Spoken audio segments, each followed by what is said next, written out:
Watching out for you. This is Newswatch 12 at 11. The results are in a relatively small election, but one which carried an impact on the pocketbooks of Southern Oregonians.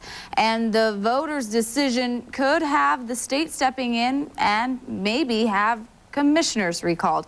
We have all the results. We're going to take a look, though, at who voted on what tonight. Curry County residents were asked again to approve a levy for public safety. Residents voted on several other city levies for police and fire as well. Grants Pass city residents also voted on a 4-year city police and fire tax. There are also multiple ordinance enforcement related measures in Josephine County. People under the protection of Applegate Fire in both Josephine and Jackson counties were asked to renew a local tax option. And in Klamath County, residents voted against a bond to improve the Klamath Community College facilities, and nearby Lake County voters decided on making county commissioners a nonpartisan position.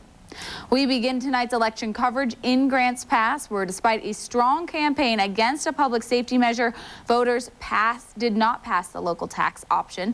With nearly 50% voters turn out, the public safety measure passed at 62%.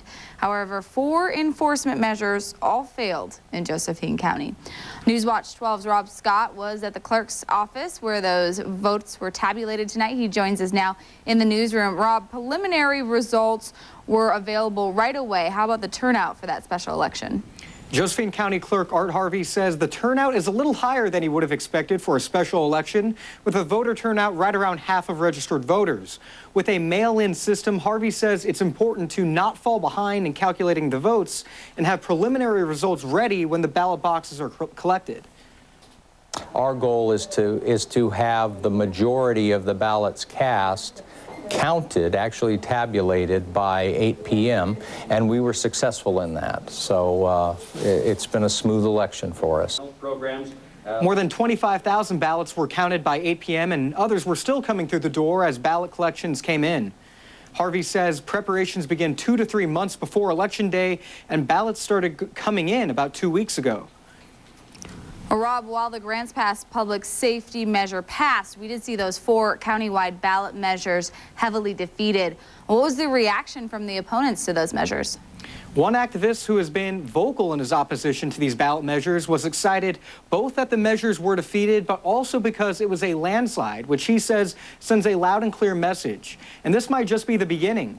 An effort to have a total recall of the Josephine County Commissioners is set to begin tomorrow.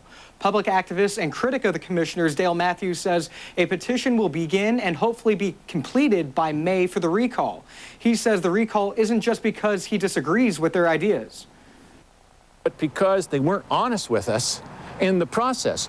And you can put up with politicians that come up with bad ideas. Where are you going to find any other kind of politician? But what you can't do is you can't put up with politicians who are going to try to pull the wool over your eyes.